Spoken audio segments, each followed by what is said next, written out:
ஆண்டவராக இயேசு கிறிஸ்து நாமத்தினாலே இந்த சபை ஆராதனைக்கு வந்திருக்கிற உங்களுக்கு என்னுடைய அன்பின் வாழ்த்துக்கள். இந்த நாளில் ஆண்டவர் சொன்ன ஒரு காரியம், ஆவியானவரின் தொடுதல்.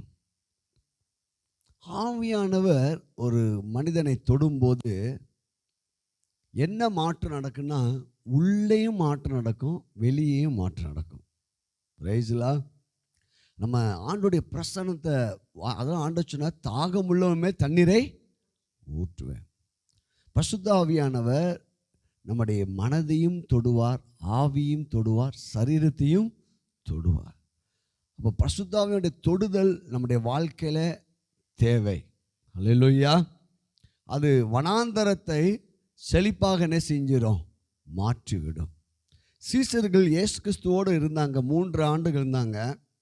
ஆனால் அநேக நேரங்களிலே அவங்களால சாட்சியாக இருக்க முடியல, அவங்களால ஜெபிக்க முடியல, கர்த்தருடைய காரியங்களை புரிந்து கொள்ள முடியல, பல வித்தியாசங்கள் இருந்துச்சு. இன்னொரு காரியம், அநேக நேரங்களில் இயேசு கிறிஸ்துவும் அவங்களும் தனித்தும் இருந்தாங்க, சேர்ந்தே இருக்க முடியல சில நேரங்களில். அப்போது தான் இயேசு கிறிஸ்து இல்லாத நேரங்களெல்லாம் அவங்க ரொம்ப பயந்தாங்க. பேசலா. ஆனால் ஆண்டவர் இயேசு கிறிஸ்து உயிர்த்தெழுந்த பிற்பாடு, இயேசு கிறிஸ்து உயிர்த்தெழுவதற்கு முன்பாகவே பரிசுத்த ஆவியானவர் குறித்து போதித்தார். யோவான் சுவிசேஷத்தில் சொல்லப்பட்டிருக்குது, நான் பிதாவை வேண்டிக் கொள்வேன், அப்பொழுது என்றென்றைக்கும் பரிசுத்த ஆவியானவர் உங்கள் கூடயே இருப்பார்.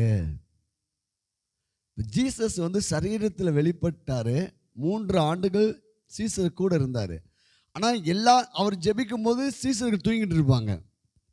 எல்லா நேரமும் சீசர்கள் இயேசுவோடு இருக்க முடியல, இயேசு கிறிஸ்துவும் எல்லா நேரமும் சீசர்கள் கூட என்ன செய்ய முடியல, இருக்க முடியல. இப்போ ஆண்டவர் சொல்லாரு, வேறு ஒரு தேற்றவாளனை நான் உங்களுக்கு தாரேன், அந்த தேற்றவாளர் எப்பொழுதும் உங்கள் கூடயே இருப்பார்.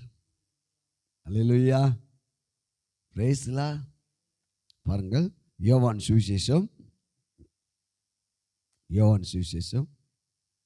14வது அதிகாரம்,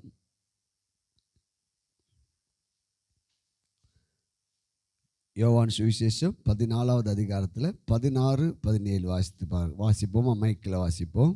நான் பிதாவை வேண்டிக் கொள்வேன், நான் பிதாவை வேண்டிக் கொள்வேன். வாசிங்க. அப்பொழுது என்றென்றைக்கும் உங்களுடனே கூட இருக்கும்படிக்கு சத்திய ஆவியாகிய வேறொரு தேற்றரவாளனை அவர் உங்களுக்கு தந்தருளுவார். உலகம் அந்த சத்திய ஆவியானவரை காணாமலும் அறியாமலும் இருக்கிறபடியால் அவரை பெற்றுக்கொள்ள மாட்டாது. அவர் உங்களுடனே வாசம் பண்ணி உங்களுக்குள்ளே இருப்பதால் நீங்கள் அவரை அறிவீர்கள். கவனிங்கள், ஆண்டவர் மிக முக்கியமான ஒரு ஜெபத்தை ஏறெடுக்கிறார். நான் பிதாவை வேண்டிக் கொள்வேன். 3 ஆண்டு ஊழியம் முடிய போகிறது. இன்னும் கொஞ்ச நாளில் ஆண்டவர் சிலுவைக்கு போக போகிறாரு. ஆனால் தம்மை பின்பற்றி வேலையெல்லாம் விட்டுட்டு தம்மையே பின்பற்றி வந்த சீசர்கள் விட்டு இப்போ நான் போகிறேன்னு சொல்லும்போது அவங்க ஒரு அனாதை போல உணர்கிறார்கள்.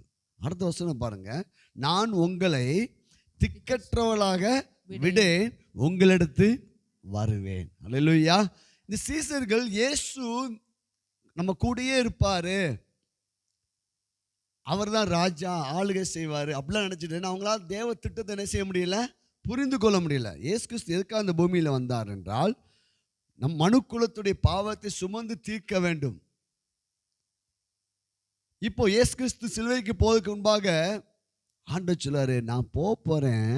இப்போ ஒரு ஸ்கூலில் ஒரு நல்ல ஒரு பிரின்சிபால் இருக்கான்னு வச்சுக்கோங்க, மாணவர்களுக்கெல்லாம் ரொம்ப பிடிச்சிருக்கு, டீச்சர்ஸுக்கெல்லாம் ரொம்ப பிடிச்சிருக்கு. ஆனால் அந்த பிரின்சிபால் திடீர்னு வேறு ஊருக்கு மாறி போகிறாரு. அப்போ திடீர்னு யார்ட்டையும் சொல்லாமல் என்ன செய்ய மாட்டார், போக மாட்டாங்க. நல்ல ஒரு பிரின்சிபல் கூப்பிட்டு சொல்லுவாங்க, நான் எப்படி உங்களை நல்லா நான் கவனிச்சுக்கிட்டேனோ அதே போல் என் சீட்டுக்கு அதே இடத்துல வேறு ஒருவர் வருவார். அல்லேலூயா. அவரோட பெயரே தேற்றவாளர், கம்ஃபர்டர். நான் உங்களை தேற்றவாளராக நான் இருந்தேன். உங்களுக்கு ஒரு பிரச்சனை வரும்போது இயேசு கிறிஸ்து முன்னாடியே போய் நிற்பார். அல்லேலூயா. பரிசேயர்கள் ஏதாவது பிரச்சனை பண்ணாங்கன்னா டக்குன்னு யார் தான் வழக்காடுவாங்கன்னா இயேசு கிறிஸ்து. அவங்களுக்கு எந்த கவலை இல்லாமல் இருந்தாங்க. ஏன்னா அவர் மிராக்கிள் பண்ணுறாரு, எல்லாம் நடக்க, நம்ம கூட ஆண்டவர் இருக்காரு அப்படி இருந்தான். இப்போ இந்த சூழ்நிலை சொல்லாரு, வேறொரு தேற்றவாளனை நான் உங்களுக்கு என்ன செய்வேன், அனுப்புவேன். பாருங்கள், நான் பிதாவை வேண்டிக் கொள்வேன், அப்பொழுது என்றென்றைக்கும் உங்களுடனே கூட இருக்கும்படிக்கு சத்திய ஆவியாகிய வேறொரு தேற்றவாளனை அவர் உங்களுக்கு தந்தருள்வார். நல்லா நீங்க புரிஞ்சுக்கணும். இந்த ஒரு வசனத்துல யாருக்கிட்ட பிதாவாகிய தேவன்கிட்ட இயேசு கிறிஸ்து ஜெபிக்கிறாரு, யார்கிட்ட இருந்து பரிசுத்த ஆவியானவர் வருகிறார், பிதாவிடத்திலிருந்து. அவர் உங்களுக்கு அந்த தேற்றவாளனை பாருங்க. பரிசுத்த ஆவியானவர் என்பது இது ஒரு ஸ்பிரிட் கிடையாது, he is a person. அல்லேலூயா. எப்படி இயேசு கிறிஸ்து அவங்களுக்கு ஒரு ஆழத்துவம் உள்ள ஒரு பர்சனாக இருந்து அவங்களுடைய உணர்வுகளெல்லாம் புரிந்து அவங்க கூட இருந்தது போலவே, இன்னைக்கு நீங்கள் அநேக பேர் சொல்லுவாங்க, ஐயோ பெந்தகோஸ்தக்காரங்களா, ஐயோ இவங்க ஆவியில் என்ன செய்வாங்க, ஜெபம் பண்ணுவாங்க, இது ஆவியில் ஜெபிக்கிறது தான், ஏதோ ஆவி வந்துருச்சு. இல்லைங்க, அப்படி கிடையாது. அல்லேலூயா. he is a person. வேறொரு தேற்ற வாளனை. அல்லேலூயா. அது வந்து ஒரு பொருளில் ஒரு ஆழத்துவத்தை குறிக்குது. அல்லேலூயா. இப்போ அவர் என்றென்றைக்கும் உங்களுடனே கூட இருக்கும்படி பிதாவாகிய தேவன் உங்களுக்கு அவர் என்ன செஞ்சிருவாரு, தந்தருள்வார். உலகம் அந்த சத்திய ஆவியானவரை என்ன போட்டிருக்குது, ஆவியானவரை, இஸ் a person. அல்லேலூயா. ஆவியானவர் உங்கள் கூடயே இருக்கார். எங்கே இருக்கார் தெரியுமா, உங்களுடைய ஸ்பிரிட்டில், உங்களுடைய ஆவியில் பரிசுத்த ஆவியானவர் ஒரு ஆழத்துவம். இயேசு கிறிஸ்து சீசர்கள் இயேசு கிறிஸ்துவோடு இருக்கும்போது அவங்க கவலை இல்லாமல் இருந்தாங்க. அல்லேலூயா. ஒரு தடவை அவங்க கடலில் பிரயாணம் பண்ணிட்டு இருந்தாங்க. திடீர்னு காற்று புயலும் வந்துச்சு. ஆனால் அந்த படகுல இயேசு இணைஞ்சிட்டு இருந்தார், தூங்கிட்டு இருந்தார். உடனே அவங்க பிரச்சனை வந்த போது யாரை போய் எழுப்புனாங்க, இயேசுவை எழுப்புனாங்க. அல்லேலூயா. அவர் உடனே எழுந்து காற்றையும் கடலையும் அதட்டினார். இப்போ ஆண்டவர் சொல்றாரு, நான் போயிட்டேன்னா இப்போ அவங்களுக்கு ஒரு பிரச்சனை வந்தால் யாரு, அதுக்கு தான் சொல்றாரு வேறொரு தேற்றவாளன். இவர் இப்போ கடலில் இன்னொரு இடத்துல இன்னொரு தடவை பார்க்கும்போது இயேசு கிறிஸ்து ஜெபிக்கும்படி மாலை நேரத்தில் போய் ராத்திரியெல்லாம் ஜெபம் பண்ணிட்டு இருக்காரு. சீசர்கள் படகுல பிரயாணம் பண்ணிட்டு இருக்காங்க. நடு கடலில் அவங்களால நினைச்ச முடியல, எதிர்காற்றாக இருந்தபடியால் அவங்களால போக முடியல. இப்போ அவங்களுக்கு உதவி செய்யும்படி இயேசு கிறிஸ்து அப்படியே கடலில் நடந்து வந்து அந்த காற்றையும் கடலையும் அமைதியாக இருந்து சொல்லி அந்த படகுல ஏறினார். அந்த படகு அமைதியாக அக்கறைக்கு போனது. அல்லேலூயா. இப்போ நமக்கு ஒரு பிரச்சனை இருக்குது, நம்மளால் ஜெபம் பண்ண முடியல, நமக்கு மனதில் பயங்கர குழப்பம் இருக்குது, ஒரு மனப்பட முடியல. ஐயோ நம்ம யார்கிட்ட போய் கேட்க, எப்படி ஜெபிக்க, என்ன தெரியல, ஐயோ என் வாழ்க்கையில் ரொம்ப குழப்பமாக இருக்குது. நீங்கள் ஐயோன்னு கதற வேண்டாம். உங்கள் கூடயே ஒருவர் இருக்கிறார், அவர் தேற்றவாளர். ஒருவனை அவன் தாய் தேற்றுவது போல நான் உங்களை தேற்றுவேன். அல்லேலூயா. அவர் உங்கள் கூடயே இருக்கார். அவர் உங்கள் கூட இருந்து எதுக்காக இருக்கார்னா, நீங்கள் பிதாவை நோக்கி ஜெபிக்க அவர் உங்களுக்கு உதவி செய்வார்.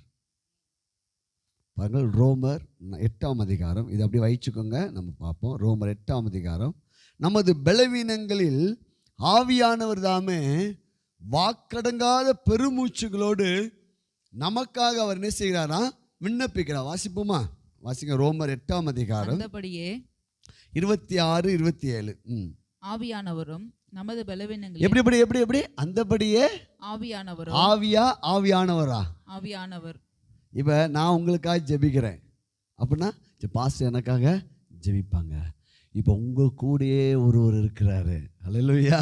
அந்தபடியே ஆவியானவரும் நமது பலவீனங்களில் நமக்கு உதவி செய்கிறார். என்ன செய்கிறார் சொல்லுங்க. எனக்குள்ள ஆவியானவர் இருக்கிறார், அவர் எனக்கு உதவி செய்வார். கைகளை தட்டி பிரேஸ் காட். ஹல்லேலூயா.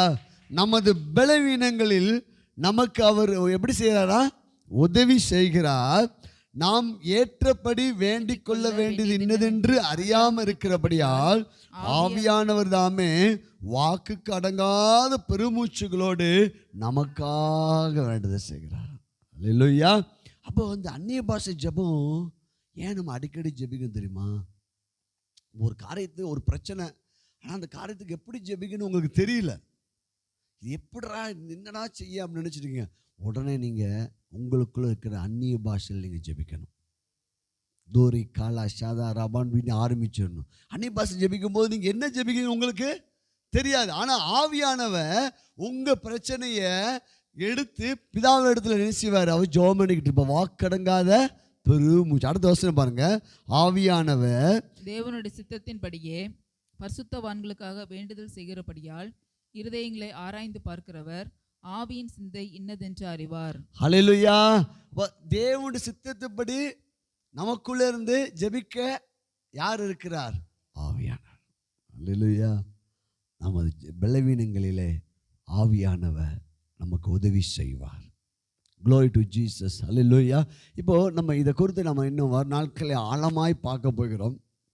முதலாவது, இந்த பரிசுத்த ஆவியானவர் உடைய பிரசன்னத்தை எப்படி உணர்வது? இன்னைக்கு நான் சொன்னேன், ஆராதனை வேலை சொன்னேன், ஆவியானவரின் தொடுதல், touch of the Holy Spirit. இன்னைக்கு ஆவியான தொடுதல் நம்முடைய வாழ்க்கையில் வேண்டும். பாருங்கள், 2 நாளாகும் புஸ்தகம் 5ஆம் அதிகாரம், 2 நாளாகும் புஸ்தகம் 5ஆம் அதிகாரம் 13-14. ஆவியானுடைய பிரசன்னத்தை நீங்கள் எப்படி உங்கள் வாழ்க்கையிலே கொண்டு வரலாம்? ஆவியானுடைய தொடுதலை நீங்கள் எப்படி உணரலாம்? ஆவியானுடைய விடுதலையை நீங்கள் எப்படி அனுபவிக்கலாம் என்பதுக்கு இங்கே ஒரு அற்புதமான ஒரு விளக்கத்தை இங்கே நம்ம பார்க்குறோம். இங்கே 2 நாளாகமும் 5ஆம் அதிகாரம் சாலமோன் தேவ ஆலயத்தை கட்டி தீர்ந்த பிற்பாடு அந்த தேவ ஆலயத்தை பிரதிஷ்டை பண்ணும்படியாக அநேக பாடற் குழுக்களை கொண்டு வந்து அந்த தேவ ஆலயம் பிரதிஷ்டைக்காக நிறுத்தப்படுகிறான். சாலமோன் ராஜா செய்கிறார். இப்போ அந்த 2 வசனத்தை நம்ம வாசிக்க போகிறோம். பாருங்கள். அவர்கள் 12 வாசித்தா கூட நல்லா புரியும். பாருங்க, எப்படி பாடக்குழு நம்ம ஏன் பாடணும், ஏன் நம்ம ஆண்டவரை மகிமைப்படுத்தணும் என்பதுக்கு ஒரு காரியத்தை நான் சொல்ல போறேன். பாருங்க, வாசிங்க. ஆசாப், ஏமான், எதுத்தூனுடைய கூட்டத்தாரும் அவர்களுடைய குமாரர் சகோதரருடைய கூட்டத்தாரும் ஆகிய பாடகரான லேவியர் அனைவரும் மெல்லிய புடவைகளை தரித்து கைத்தாளங்களையும் தம்பூர்களையும் சுரமண்டலங்களையும் பிடித்து பலிபீடத்திற்கு கிழக்கே நின்றார்கள். அவர்களோடும் கூட பூரிகைகளை ஊதுகிற ஆசாரியர்கள் 120 பேர் நின்றார்கள். பாருங்க, கூட்டத்தார் பாடக்கூடியவங்க. நம்ம நல்லா பாடணும். அல்லேலூயா. சபையில் கொயர் டீம் ஆண்டு கொடுக்க போறார். அல்லேலூயா. பாடக்கூடிய கூட்டத்தார்கள் எல்லாம், பூரிகைகளை ஊதுகிற ஆசாரியர்கள். அன்னைக்கு அந்த நாட்கள் என்ன இருந்துச்சு அதை வச்சு நினைஞ்சாங்க. எக்காலங்களை, கைத்தாளங்களை, புல்ல அப்படி பாடக்கூடிய பெரிய கூட்டத்தை நிப்பாட்டி அவர்கள் ஒருமிக்க பூரிகைகளை ஊதி ஏக சத்தமாய் கர்த்தரை துதித்து ஸ்தோத்தரித்து பாடினார்கள். ஆசாரியர் பரிசுத்த ஸ்தலத்திலிருந்து புறப்படுகையிலும் பாடகர் பூரிகைகள் தாளங்கள் கீதவாத்தியங்களுடைய சத்தத்தை தொனிக்க பண்ணி கர்த்தர் நல்லவர், அவர் கிருபை என்றும் உள்ளதென்று அவரை ஸ்தோத்தரிக்கையிலும் கர்த்தருடைய வீடாகிய தேவாலயம் மேகத்தினால் நிறையப்பட்டது. ஹல்லேலூயா. போதும் கவனிங்க. ஒரு லிட்டரா இப்போ நம்ம சர்ச் இருக்குது, இப்போ நல்லா நம்ம லைட்லாம் போட்டிருக்கிறோம். திடீர்னு ஒரு வெண்மேகம் சபையில் அப்படியே மூடினதை நீங்கள் பார்த்தா எப்படி இருக்கும்? மேகம் என்பது பரிசுத்த ஆவியானுடைய அடையாளம். நல்லா புரிஞ்சுங்க. இங்கே இது மொழிபெயர்ப்பு போட்டிருக்குது. அத்தனை பேர் ஒரே மனதாக பாடினாங்களாம். ஒரு ஆள் பாடினா எப்படி இருக்குமோ அவ்வளோ பெரிய பாடக குழுக்களும் எல்லாம் இணைந்து ஒரே மாதிரியா பாடினாங்க. ஒரு மனம். அல்லேலூயா. என்ன பாடினாங்க தெரியுமா? அவர் பாடி ஸ்தோத்தரிக்கையில் கர்த்தர் நல்லவர். நம்முடைய வாழ்க்கையில தேவ பிரசன்னம் எப்போ இறங்கும், தேவ ஆவியானவர் எப்போ நம்ம தொடுவார்னா, கர்த்தரை குறித்து நல்ல புரிந்து கொள்ளுதல் நமக்கு வேண்டும். அவர் நல்லவர். இந்த ஒரு வார்த்தையை இந்த வாரமும் சொல்லி துதிச்சு பாருங்க. கர்த்தர் நல்லவர். அவருடைய கிருபைனா அவருடைய அன்பு, அவருடைய இரக்கம், அவருடைய தயவு என்றென்றைக்கும் மாறாது. அது என்னை பின்தொடர்ந்து கொண்டே வருகிறது.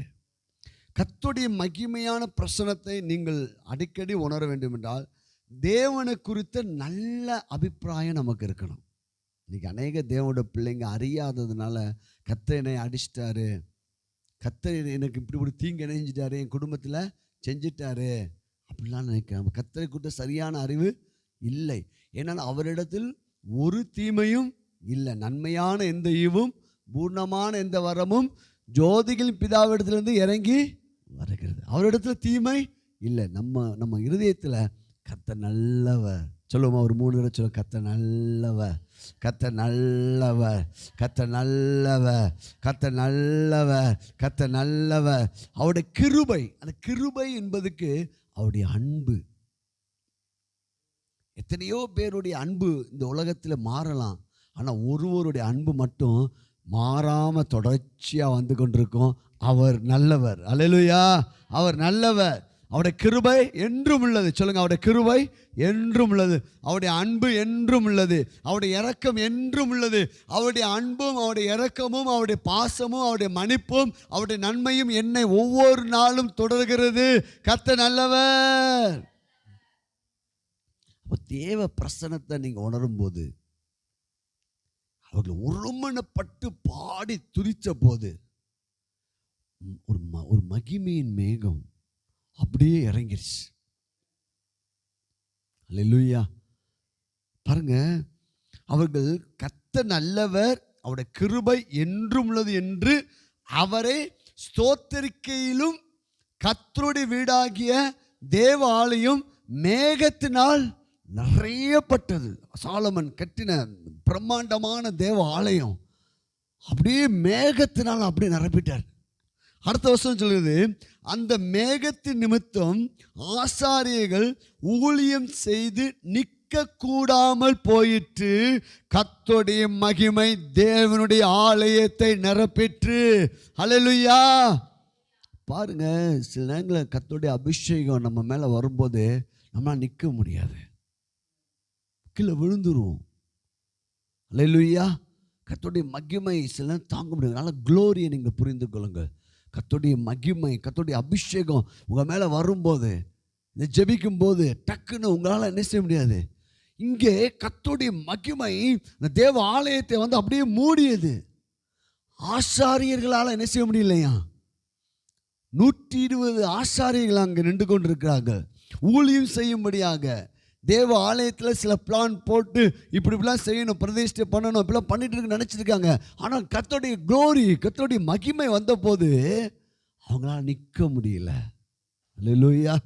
இப்போ நீங்கள் சொல்லுங்கள், ஆண்டவரே எப்படி ஒரு மகிமையை நான் அனுபவிக்கணும்? அல்லேலூயா. இப்போ நீங்கள் என் கூட இருக்கிறீங்க, இதை நான் அனுபவிக்கணும், நான் அந்த மகிமையை அனுபவிக்கணும் ஆண்டவரே. அந்த மகிமையால் நிற்க முடியாதுங்க. அந்த மகிமை, அந்த க்ளோரி வரும்போது கீழே விழுந்துருவாங்க. அது மகிமை தாங்க. தேவனுடைய மகிமை அவ்வளோ அற்புதமான மகிமை. இந்த மகிமை நம்ம சரீரத்தை தொடுமா என்ன ஆகும் தெரியுமா?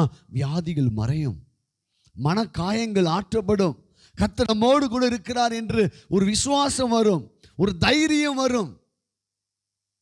அல்லேலூயா. பாருங்க, இந்த கர்த்தருடைய மகிமை பாருங்க. இந்த மகிமை யாரை குறிக்கும் என்றால் கிறிஸ்துவை குறிக்கும். இந்த மகிமை நம்மளை பாதுகாக்கும்.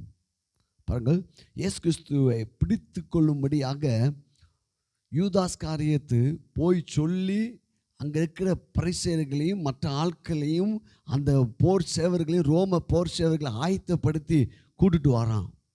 இயேசு கிறிஸ்து கெத்செமனில் ஜெபம் பண்ணிக்கிட்டு இருக்கார். யோவான் சுவிசேஷம் 18ஆம் அதிகாரம். யோவான் சுவிசேஷம் புதிய ஏற்பாட்டில் யோவான் சுவிசேஷம் 18ஆம் அதிகாரம்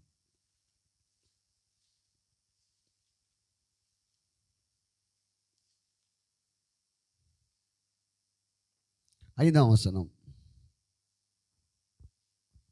4-5 வாசிப்போம். இயேசு தமக்கு நேரிட போகிற எல்லாவற்றையும் அறிந்து எதிர்கொண்டு போய் அவர்களை நோக்கி, யாரை தேடுகிறீர்கள் என்றார். அல்லேலூயா.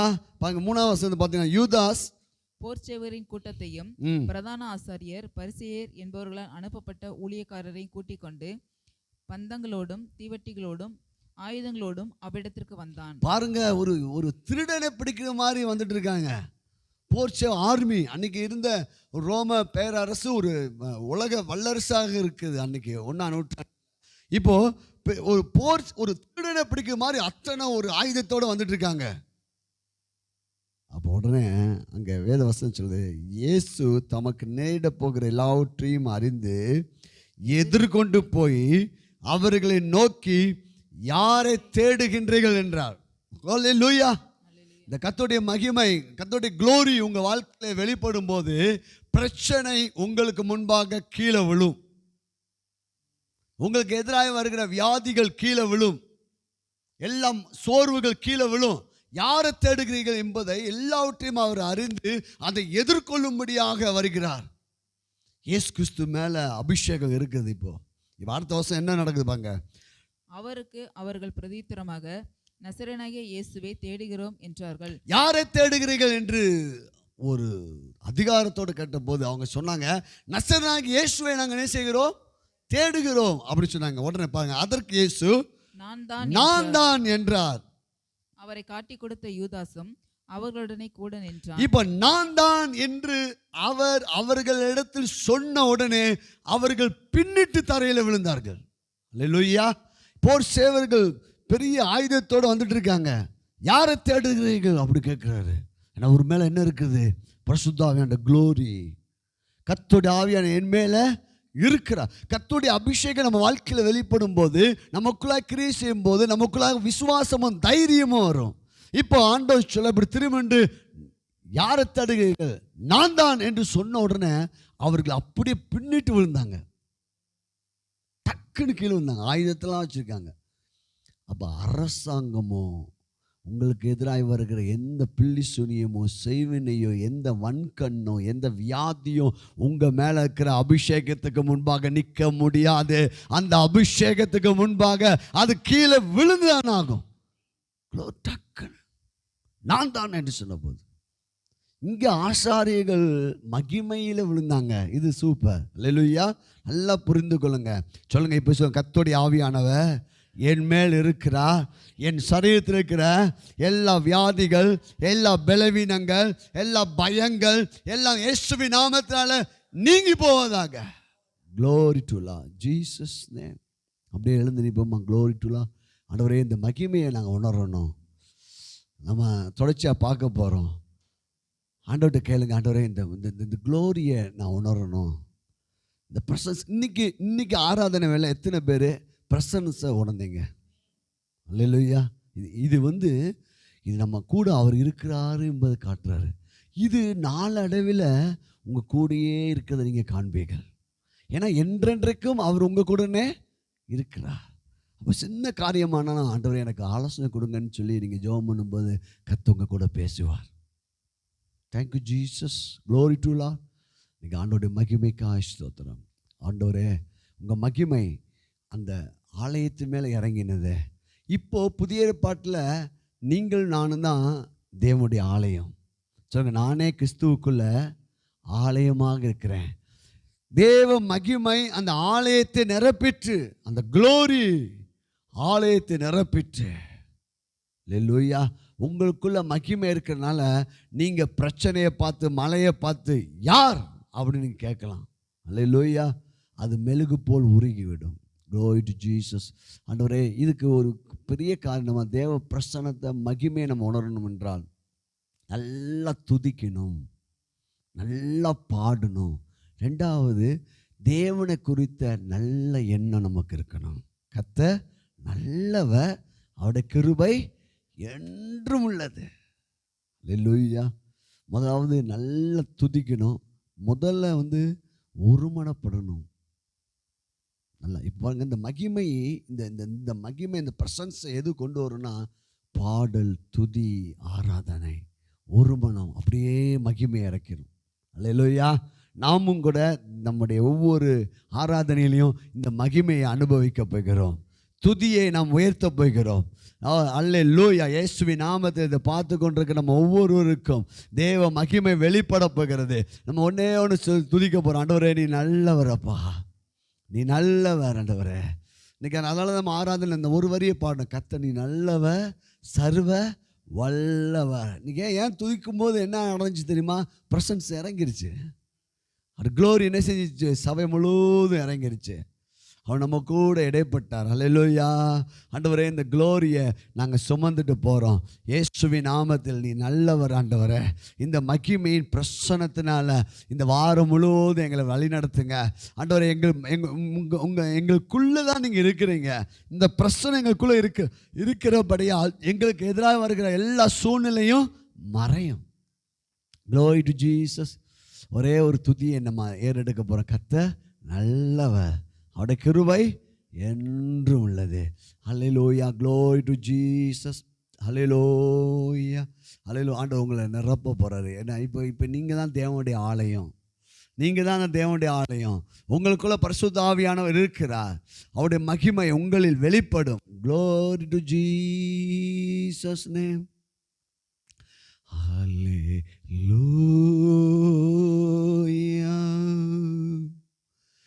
Hallelujah, Jesus. Hallelujah. Jesus. Hallelujah.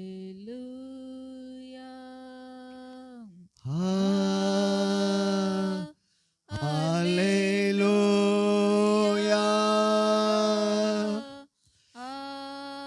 Jesus. இப்போ ஆவியானவர் என்ன செய்ய போறான்னா, இன்னும் சில பேர்த்துக்கு மனதில் சில குழப்பம் அடிக்கடி வந்துட்டு இருக்குது. அந்த குழப்பத்திலேருந்து இப்போ இந்த ஆராதனையை இப்போ நம்ம பாடும்போது நீங்கள் விடுதலை ஆயிடுவீங்க. ஹல்லேலூயா.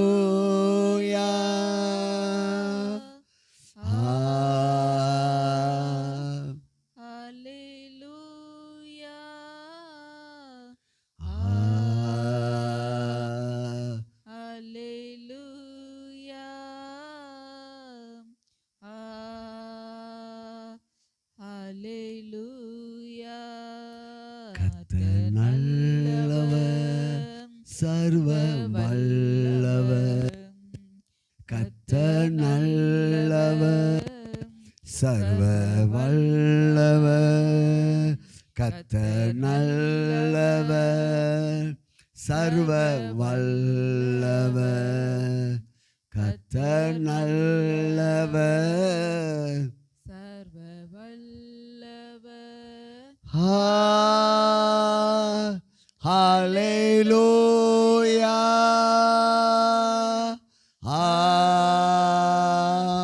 Hallelujah.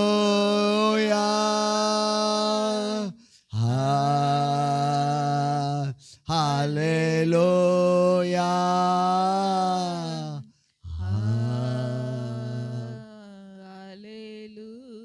அவர்கள் ஒருமனப்பட்டாங்க, கர்த்தரை ஸ்தோத்தரித்து பாடினாங்க.